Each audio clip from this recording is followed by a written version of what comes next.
Bonjour, je reprends le chapitre I2 sur l'induction électromagnétique.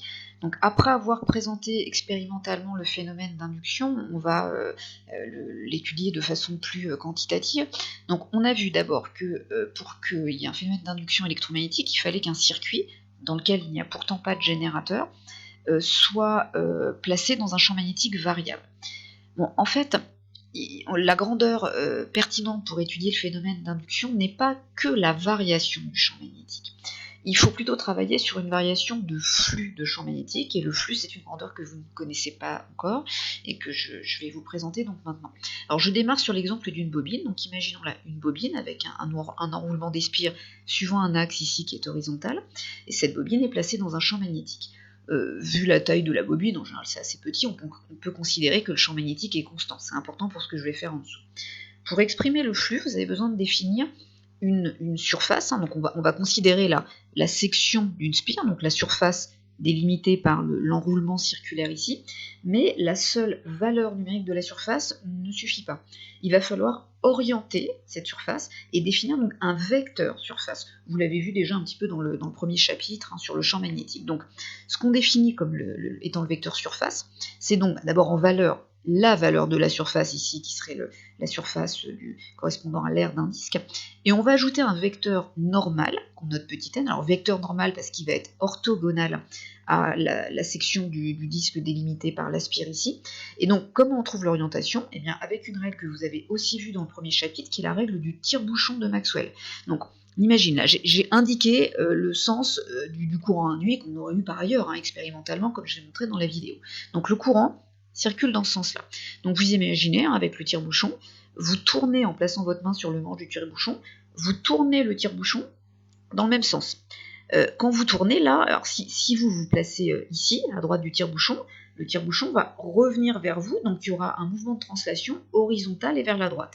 La flèche ici correspondant à ce mouvement de translation aura les mêmes caractéristiques en termes de direction et de sens que le vecteur normal. Donc ça c'est très important, d'être capable d'utiliser la règle du tire-bouchon pour trouver les caractéristiques du vecteur normal petit n ici. Bon, et donc ceci étant défini, le flux de champ magnétique, j'insiste, pour un champ magnétique uniforme, hein, c'est-à-dire un champ magnétique qui conserve la même valeur, la même direction, le même sens en tout point de l'espace pour lequel on fait l'étude, hein, c'est ici l'espace délimité par la spire. Donc le flux, qui se note avec la lettre grecque phi, donc un haut et puis un trait vertical à l'intérieur, c'est le produit scalaire du vecteur champ magnétique par le vecteur surface que j'ai défini avant. Alors, on remplace ensuite le vecteur surface par la valeur de la surface, là, donc l'aire délimitée à l'intérieur de la spire, et ceci étant suivant le vecteur normal petit n. Alors ce que je viens de vous montrer sur l'exemple de la spire est généralisable à tout circuit, à condition que la surface soit plane et le champ magnétique soit uniforme. Vous entendez la sonnerie du téléphone chez moi, c'est pas grave, je le laisse comme ça. Donc voilà le flux de champ magnétique tel qu'on le définit. Quelques remarques sur cette formule là, du flux du champ magnétique, d'abord concernant l'unité.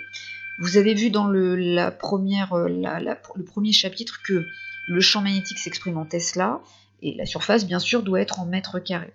Mais on ne va pas exprimer en Tesla mètre carré le flux de champ magnétique, on va utiliser le Weber, c'est le nom d'un physicien, de symbole W majuscule, B minuscule. Donc vous devrez exprimer le flux de champ magnétique en Weber, et donc un Weber, c'est 1 Tesla mètre carré. Autre remarque là, un produit scalaire, c'est un scalaire, c'est-à-dire que c'est pas un vecteur, c'est un nombre, c'est une valeur numérique, mais c'est un signe. On dit que c'est une grandeur algébrique, hein, ça peut être négatif, ça peut être nul aussi. Donc si le champ magnétique et le vecteur normal, là, définissant la surface orientée, sont orthogonaux, le flux sera nul. Si l'angle entre les deux vecteurs est compris entre 0 et pi sur 2 radians, en excluant bien sûr pi sur 2, ce qui correspondrait à la situation d'orthogonalité, vous aurez donc un flux qui sera positif, et si c'est un angle compris entre pi sur 2 et pi, le flux sera négatif. Je travaille que sur un angle au total, là, compris entre 0 et pi, bien sûr de l'autre côté, entre 0 et moins pi, ça donne une situation qui est symétrique. Alors, je viens de définir le flux là dans le cas d'un champ magnétique, et puis notamment en travaillant sur l'exemple d'une spire.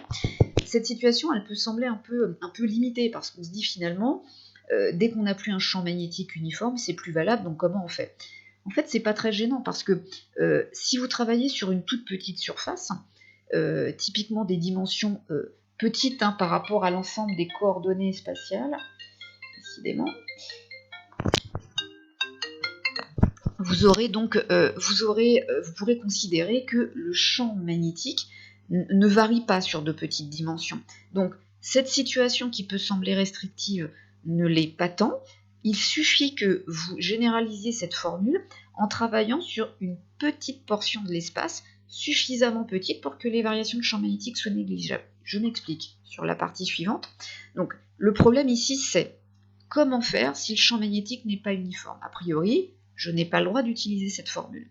C'est pas grave, cette formule donc est utilisable si le champ magnétique ne varie pas. Donc je prends cette situation, là vous avez une surface que j'ai fait quelconque, j'ai orienté le contour ici, je vais en parler après de ces histoires d'orientation de contour qui vont être importantes. Bon, vous voyez que là sur ce schéma, j'ai représenté deux vecteurs symbolisant le champ magnétique. Bon, manifestement, le champ magnétique n'est pas uniforme, il n'a pas la même direction, pas la même norme non plus, pas le même sens, donc a priori je ne peux pas utiliser cette formule. Sauf que si je travaille sur un petit élément de cette surface, qui elle est bien plus importante, sur un tout petit élément de surface, là, délimité par cette formule-là, les dimensions sont suffisamment petites pour que je considère que le champ magnétique est constant ici. Donc, je vais définir le flux sur chaque petit élément de surface. Donc, je ne travaille plus avec un vecteur surface S pour l'ensemble de la surface, mais un petit vecteur surface élémentaire ds, et sur ce petit élément de surface, le champ magnétique peut être considéré comme constant. Donc finalement, je devrais avoir plein de flux, des défis, donc des minuscules avec la lettre phi, donc je devrais avoir des phi définis sur tous ces éléments de surface. Et puis bien sûr, si je veux le flux sur l'ensemble de la surface, il faut que je somme, alors une somme au sens de l'intégrale, donc c'est comme ça que je définis le flux de champ magnétique. Donc je veux dire que le flux, même quand le champ magnétique n'est pas constant, c'est l'intégrale double sur l'ensemble de la surface que je considère, du produit scalaire de B par ds. Alors une chose très importante ici, ce symbole là avec le rond sur le symbole de l'intégrale double veut dire que le flux magnétique se définit sur une surface qui est fermée. On va montrer après ce que ça signifie.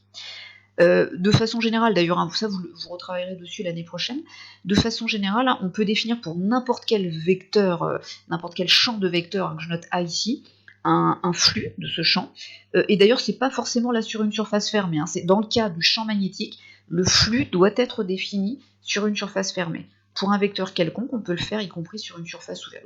C'est une parenthèse, vous reverrez ça l'année prochaine. Ce que vous devez apprendre ici, c'est cette formule qui donc est toujours valable. Donc même quand vous avez un circuit placé dans un champ magnétique qui est variable, vous pouvez utiliser cette formule. Bon, si vous êtes dans un cas plus simple où vous savez que le champ est uniforme, autant utiliser directement cette formule qui évitera le recours à l'intégrale. Alors, je continue avec ces histoires de vecteurs éléments de surface et de surface fermée, puisque là, j'ai insisté, j'ai dit que c'était important, mais c'est peut-être pas très clair pour le moment, cette histoire de surface fermée. Alors, je commence par une surface ouverte d'abord. Donc, imaginons une surface ouverte, c'est une surface qui n'est pas refermée sur elle-même. Typiquement, la surface refermée sur elle-même, c'est la surface externe d'une sphère, par exemple. Là, la surface externe de la sphère, la surface latérale, elle est bien refermée sur elle-même. Donc là, je prends l'exemple d'une surface ouverte. Imaginons là une portion là, de surface, mais vous voyez bien que les bords ne sont pas refermés sur eux-mêmes. Donc la surface est ici. Donc l'ensemble de la surface là est noté S, ça c'est une surface qui est macroscopique. J'ai repéré un point M sur cette surface et un petit élément de surface que je note ds et qui a été coloré en gris ici. La valeur de cet élément de surface là est notée ds. J'imagine d'ailleurs si la surface est très très petite, alors qu'on a l'impression d'avoir quelque chose qui est un peu courbé ici, finalement l'élément de surface en fait ce serait une portion d'un plan tangent au point M, à la surface, à cette surface S qui est ici.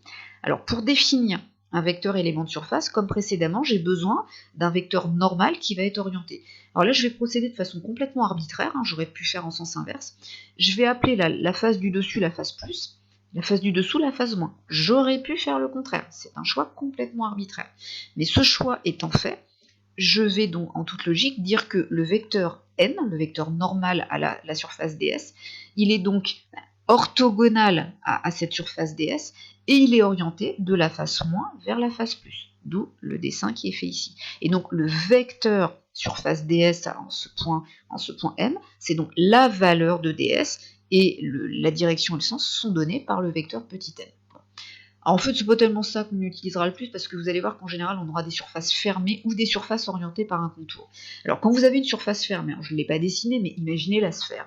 J'ai une sphère et je m'intéresse à la surface externe de la sphère. Bon, bah là, il est quand même logique de dire que la face moins, c'est celle qui est à l'intérieur de la sphère, et la face plus, c'est celle qui est vers l'extérieur. Et donc, l'élément de surface, on l'appelle donc ds indice x pour dire qu'on oriente vers l'extérieur, donc c'est la valeur de la surface ds, et la direction, le sens sont donnés par le vecteur normal, donc normal à la surface en tout point, et dirigé vers l'extérieur de cette surface-là. Donc nous, ce qui va nous servir le plus, c'est des surfaces orientées. Pourquoi? Parce qu'on va avoir des sens orientés donnés par le sens du courant induit. Donc imaginons, on a une surface, j'ai dessiné, je vais peut-être commencer par ce deuxième cas là, qui est plus simple, là je reprends l'exemple d'une spire par exemple. Donc imaginons une boucle de courant, là, comme une spire dans une bobine, j'ai orienté le contour, vous verrez dans les applications, le sens d'orientation, on prend en général celui du courant induit, ce qui est très logique.